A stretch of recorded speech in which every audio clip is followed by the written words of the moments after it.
Hey, everybody. How's it going? Happy Monday. I have not forgot about you. I know it's been a while since I've been in here. Um, that's just the way it goes sometimes. I have been on a big stretch of day shifts, which is what it is. Doing some extra training for the ground crews this last month. Last month, I was on a big stretch of nights. So now I'm on a big stretch of days, which makes it a little bit more tough for me to get in here and do stuff like this. But I'm super happy to be here. I worked this weekend. So what I'm going to talk about today, I feel like kind of applies to me today. Um, so I worked all weekend, tired, exhausted come Monday.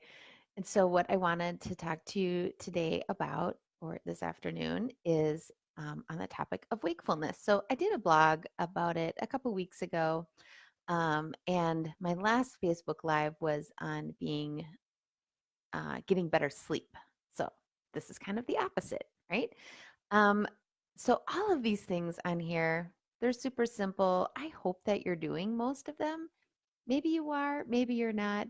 Maybe you're like, there's no way that this can matter, but just give it a try. I'm going to talk about each one of them real quick.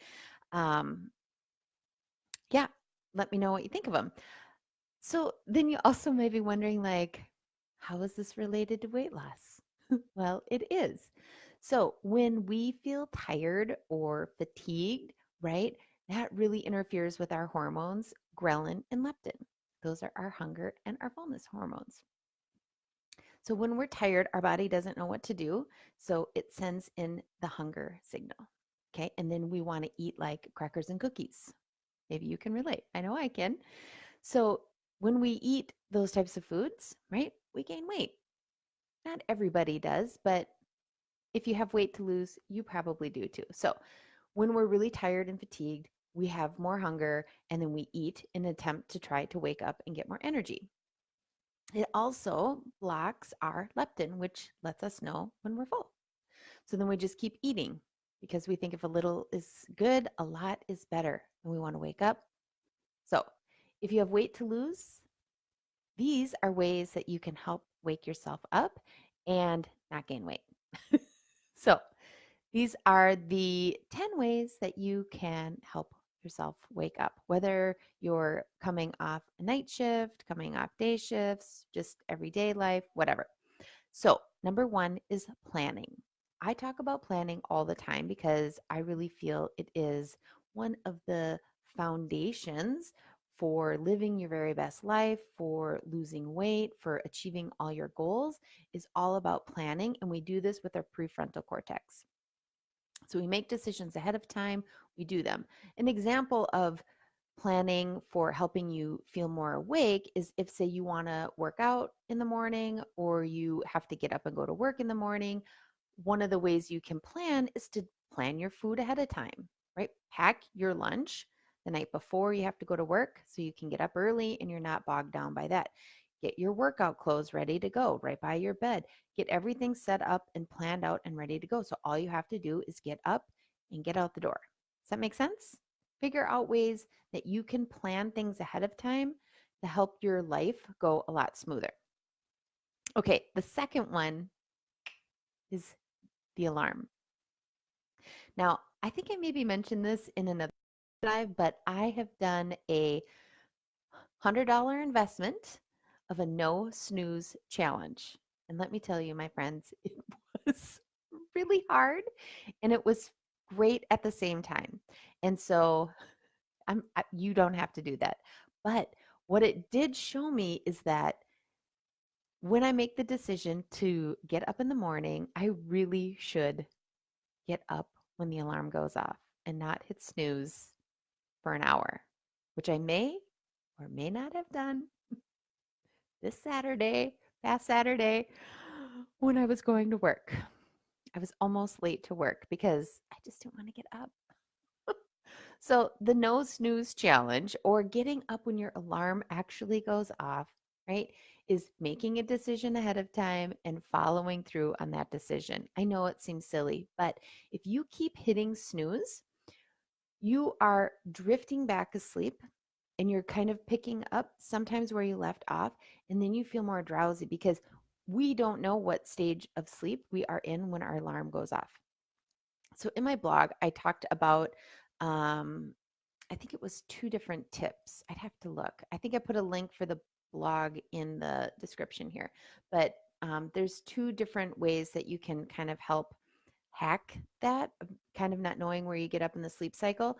So it's best to wake up in between sleep cycles, but we have no way of predicting that unless you kind of have this hack. So anyways, go back and read that blog, or you can just Google it and find out more about that. But really get in the habit of just setting your alarm and getting up. Okay. The more you do that, the more practice you get, the more we're not living at the effect of our primitive brain, right? Which is how we don't want to live.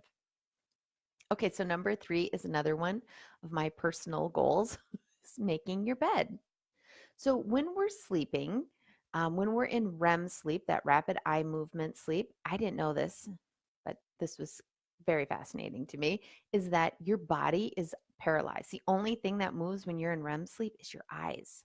So that's why when we wake up in the morning, we feel like we need to stretch and like we feel all achy and weird. It's because we have literally not moved. So that's awesome. So getting up, making your bed, right? That helps you kind of stretch, get your body going. It takes just probably less than 90 seconds, right? And it's accomplishing a task right away in the morning. And your brain really likes to do things. It likes to start something and it likes to finish something. So then all day you get to see the made bed, or maybe not all day if you're off, maybe, but whatever. But you get to see that you actually did something, right? So that's a great way to get your brain going right away in the morning and get your body moving. Okay, the other thing, I know I push this also all the time, is drinking water. When we're dehydrated, we feel fatigued. So, right when you wake up in the morning, I really suggest to everybody that you drink a huge glass of water right away in the morning. Get things going, get things moving, and drink the water, and then keep drinking it. And the next one is caffeine, which I love coffee and I drink, you know, in reality, probably 3 or 4 cups shortly after I wake up, depending on what time of day it is, right? Just depends on my shifts for the week. But so drink a lot of water in between caffeine. I know that a lot of people say, well, coffee is made from water, so doesn't that count as my water intake? And I don't think that it does, because caffeine does have some diuretic effects and it makes you go to the bathroom even more. So then, you know, I mean, you got to see where you are. I think that you should try and drink, between 80 and, 126 ounces of water every day. I mean, you have to start where you're at and just slowly increase from there. But what I don't want you to do is to be drinking caffeine and using that as a way to help you wake up, but you're not even drinking water, right? When we're dehydrated, we totally feel fatigued. And we do not want that, right? We want to be able to wake up, get going, get doing all these things. Feeling fatigued because of dehydration just doesn't seem worth it. Okay, so I talked about caffeine. We don't want to drink too much caffeine either, right? I mean, I've talked about this in a couple of different blogs, that caffeine really does what it's supposed to do, right? It helps block that feeling of tiredness and sleepiness. But we also need that tired and sleepiness at the end of the day when we want to go to sleep. So if you're having difficulty sleeping, right, really look at your caffeine intake. Okay, so the next thing is to get outside. I live in Wisconsin and I really try to still get outside every single day. We have a puppy, so I like to take her for walks. But getting outside, getting fresh air really helps wake your body up. And if the sun is shining, which again, I live in Wisconsin, I swear the sun doesn't shine every day here. It's pretty gloomy these days, but that sunshine on your face really feels good. The sunlight helps stimulate your brain to stop the production of melatonin, and then it helps increase the production of serotonin, which makes us feel better. So, getting outside and going for a walk on a sunny morning or sunny afternoon really does help wake you up, make you feel better too. Okay, so number 7 is exercise. Now, I love talking about exercise and how it relates to weight loss, but the biggest thing we need to do or think about with exercise, right, is it's a gift we give ourselves because it feels good. Okay, it doesn't always give us the results of weight loss. We have to stop depending on exercise to give us the results of weight loss. It just doesn't happen. I mean, it can happen, but it's really slow, and most of us don't have the patience to wait for it. So, getting up and exercising really helps us get more awake, right? And the other thing that it does, the other benefit of exercise, among like, the health benefits of it, of course, is that when we exercise more, we sleep better, right? And so there's this balance of getting good sleep and then being awake and then getting good sleep. See what I mean? So we have to think about both of them. We can't just always focus on how to sleep better without thinking about how we can naturally wake ourselves up so that we are preparing ourselves for sleep that evening or that morning or whenever you're sleeping. Okay. So number 8 is music. Listening to music, I think, is awesome, and it makes you, or makes me, totally wake up. Pop your AirPods in, crank the music, maybe while you're making the bed, unloading the dishwasher, getting breakfast going for the kids. Okay, this is what I do in the mornings, but pop in your favorite songs, or if you're going to work for a night shift or you're going even for the day shift, right, and you're feeling a little sluggish or whatever, put them in, listen to some upbeat, positive music, and that will help wake you up as well. Number 9, conversations.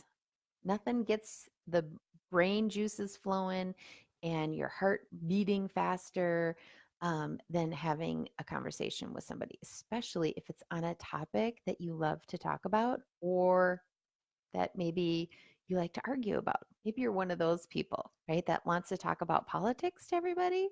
I may or may not work with someone who loves to talk about politics, all the things in the world, which I don't like to talk about. I like to talk about weight loss and self help, yoga, and my kids and stuff like that. So, but having conversations, especially think about if you are sleepy and you're on a night shift and you need to wake up, right? Say you had to go by ground someplace because the weather was terrible and you're all really tired, right? A good way to battle that fatigue and to stay awake is to engage in conversation with the people around you. Try it. It works. Trust me. Okay. And then the last one is mindfulness. We have to be aware of our thoughts about being tired, about fatigue, and what we say in our brain and what we tell the world all day, every day. Okay, that really affects us. It's not just semantics, it really is everything. So if you wake up and you're like, oh, I'm so tired. I'm so tired. Somebody asks you how you are. You're like, I'm just so tired. Okay. If you talk like that all the time, you are going to be tired all of the time. It doesn't matter if you got 12 hours of sleep or if you got 4 hours of sleep. When you talk like that, that's how you're going to feel, guaranteed. So you might be wondering, okay, well, then what am I supposed to say? Or what am I supposed to think? Right? One of the things that I like to say in my brain and out loud if people ask, I'm always like, you know what? I have enough energy to get everything done that I need. Today's going to be super fun, super excited, right? When I talk like that, I feel better. I could totally say, yeah, I'm tired. I got like no sleep last night. But that doesn't serve me or you in any way at all. So think about ways that you can describe how you're feeling, right, in a way that motivates you and wakes you up and gets you to where you want to go. Not just, oh, like, so tired. I feel terrible, right? Nobody wants to talk to people who talk like that. So I hope you found these things useful. I'm hoping to be back here in Facebook Live land a little bit more.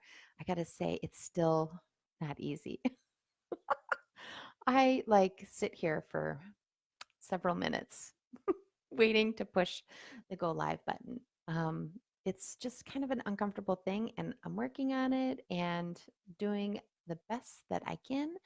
I hope that you like it. I hope that you are finding some value in the Facebook group. I would love to hear from you and hear what you're thinking. Um, I do try to respond to everybody's comments. It's me in there too. It's not anybody else responding. It's just me. So, if you know any friends that you think would be interested in joining the group, please invite them to the group. Tell them to answer the questions though, because I decline a lot of people every day for being in the group because they are not in our industry. I don't know how they even find out about it, but I don't want them in there, right? I really want to protect our group and the privacy in there and just being able to speak with each other.